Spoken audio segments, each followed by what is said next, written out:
In today's video, we're going to talk about good condo buildings in Distillery District. Distillery is one of my favorite neighborhoods in the city. It has a good mix of cool architecture and modern living. So I'm pretty excited about this video.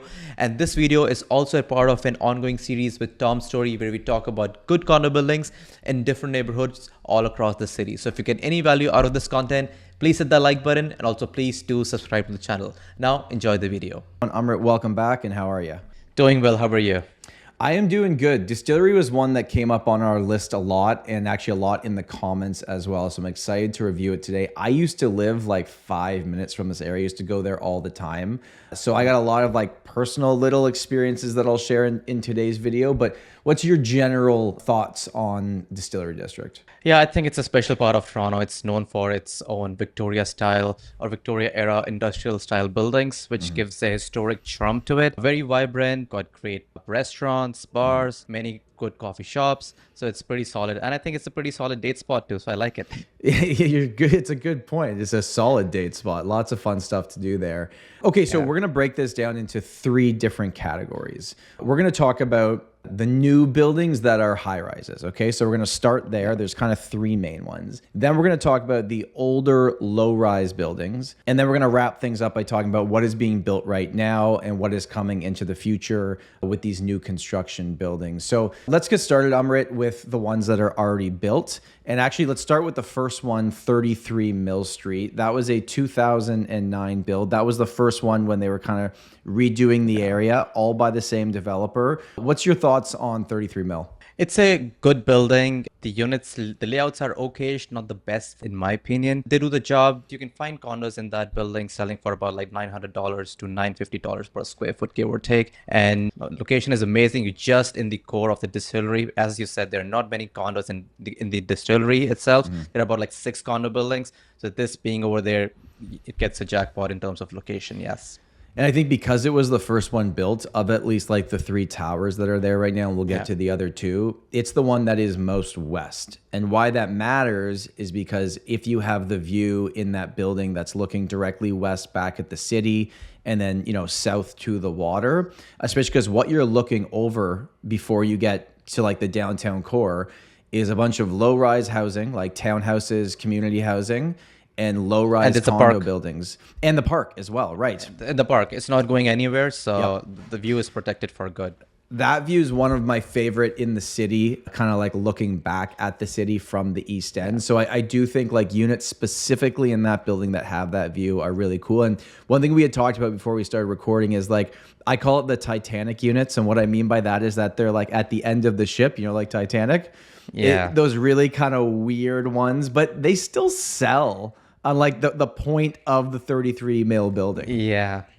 That's why I said the layouts are okay, because those west facing or the Titanic shape like units, they have got too much angle to it. So that's the problem, you know, that it gets a little tricky over there. Yes. It's they're super unique that obviously you need to be a very specific buyer to want to live in that space. But I do think it's interesting. So that's building number 1. I think 33 Mill's actually been on my top 10 condo list for a long time.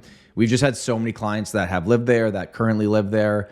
If I were to move back to the area, that would be one of the top ones on my list for sure. The pool, by the way, which we haven't talked about, also great view, good amenities. Just like, in my opinion, an overall very well-run building, especially being built in 2009. It's kind of like stood the test of time. Yeah, and it's got a little bit of a soft loft vibe to it, this building. So that's a unique feature of this building. Yeah. So next up, we'll talk about the 70 Distillery. So that was, I believe, at least the second one that was registered. Now, all these buildings kind of look the same. Yeah, 70 and 390 Cherry Street, these both are sister buildings built by the same developer, right? Cityscape Developments. So that's why they look the same again. But the maintenance fees in these 2 buildings, they're creeping up. I don't know why. I haven't seen a status certificate in a while. But the units have decent layouts, and the view looking out west and south as well. They are pretty amazing. Look at the lake on the south, and west is you're looking towards the city. So lots of sunlight exposure in these units, and overall size and the layout, it's decent in this building. And we have clients living in this building, and we've got a positive feedback so far, except for the maintenance fees. Yeah, I mean, that seems to be a general trend here that maintenance fees are creeping up on quite a few condo buildings where at a certain point it's going to have to make sense on the sale price if the maintenance fees continue to creep up, because Yeah. you can be mortgage free, but you're still paying maintenance fees. So that kind of wraps up, I would say, like the original high-rise buildings. All three of these buildings have over 300 units in them.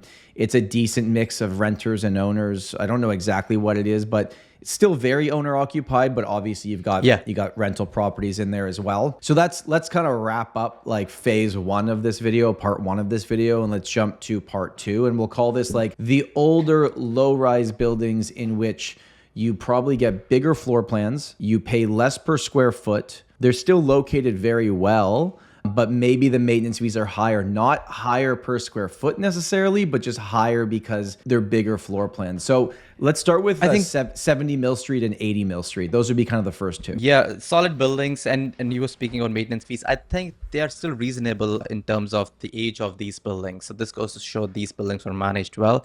And one more point, everything is included in these maintenance fees, like heat, hydro, water, everything is included. So it's kind of sets off, you know.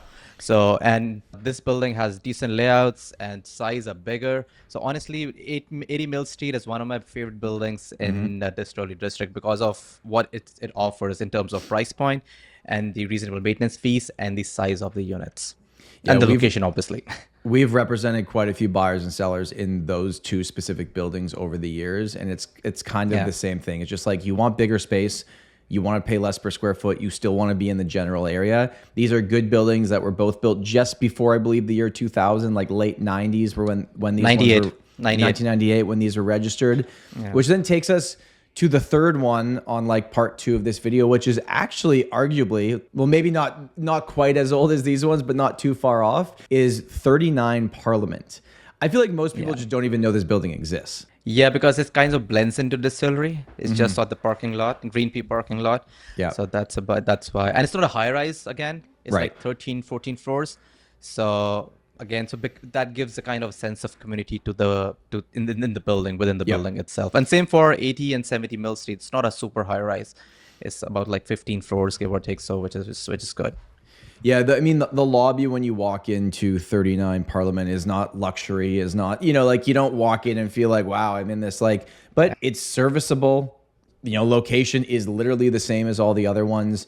You're usually getting better value per square foot in these buildings, at least compared to the 3 high-rise towers that we've seen. So those are kind of like the 6 main condos that are at least in like the real Distillery district area.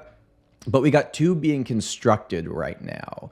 So let's talk about 33 Parliament. I think it's called The Good. There's an E on the end there, so maybe I'm pronouncing it wrong. That was one of those ones like peak pre-con market days, selling $1,400 a square foot. Not worth that today.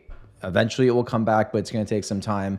Any thoughts on that building? Yeah, it's going to take some time for build. I mean, it's under construction right now, but once it's built, that area is going to look even much better. It's on the south side of 39 Parliament, so the views for 39 Parliament are going to get blocked. But anyway, the view for this building, looking out south and west, are going to be pretty good. Now, it depends upon the layout and the size of the units within the building. So I have not checked that, to be honest.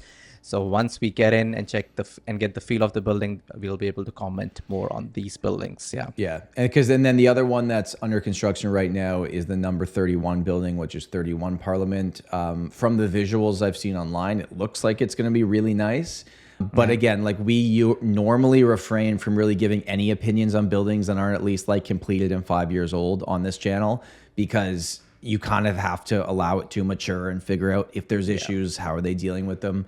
When the condo corp becomes established and you find out who's doing property management, like there's all these different factors, but those 2 are coming up. They're both high rises based on where they're being built. They will block some of the views from the other buildings we've talked about today, but we'll have amazing views if you're looking at the water or back at the city, right?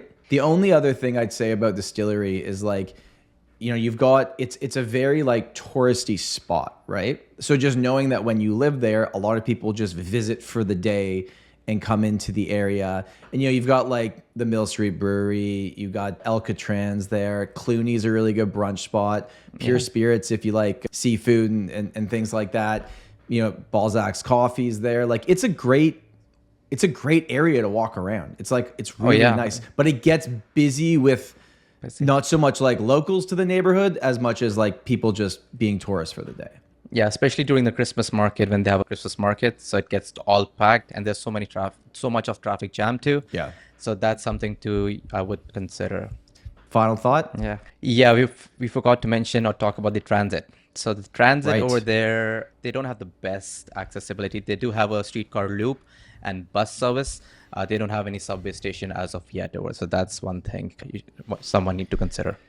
And just like, you know, when you're leaving the city, all the artery, which I mean is like anything going south down to get onto Lakeshore, DVP, is a mess. Like, let's just call it what it is. That's not the area specifically. That's the downtown core. Like between 3 and 6 p.m. on any day, you're sitting in there for a while. And there's a lot of stuff as you kind of go west back to Jarvis where they've made things like one way or you can't go down certain streets because of, anyways, that's just my thought on that. That's not this area specifically. It's just all of downtown Toronto. Seems like we're stuck in traffic this morning. We were always stuck in traffic.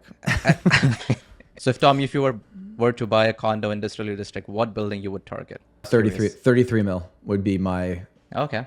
Not the ones that point out, but it would be, you know, 20 floor or higher looking back at the city view. I've sold a few of those ones over the years and I've had like really close friends live in those units and it's just pretty spectacular, especially like at night when the city's lit up. So that for that reason, I think the view and I think it's managed well and it has good amenities. What about you? I would go to 80 Mill Street. I like the layouts of those buildings. I need space, you know, and the maintenance fees are not too bad. So that's why. These are two reasons. Yeah. The final thing I will say about Distillery District, and I say this because my wife has brought this up before, it is cobblestones. So if you're going on date night, ladies, don't wear high heels because you won't be able to walk. Yeah, that's a little tip. You never know what you're going to learn in these videos, right? But there's our Distillery District review. It is East Downtown Toronto. Most people would argue you're not a real East Ender until you pass the DVP. But it's the East area. I think it's a great neighborhood. There's tons to do. I've had a lot of friends that have lived there. I lived within 5 minutes for 4 years of my life and really enjoyed it. That was kind of our go-to place we would go to push around the stroller. All right, well, thank you everybody for watching. I hope you enjoyed this video and let us know in the comments what you think of Distillery District and if there's any other neighborhoods you want us to talk about next. Have a great day and we'll talk to you soon.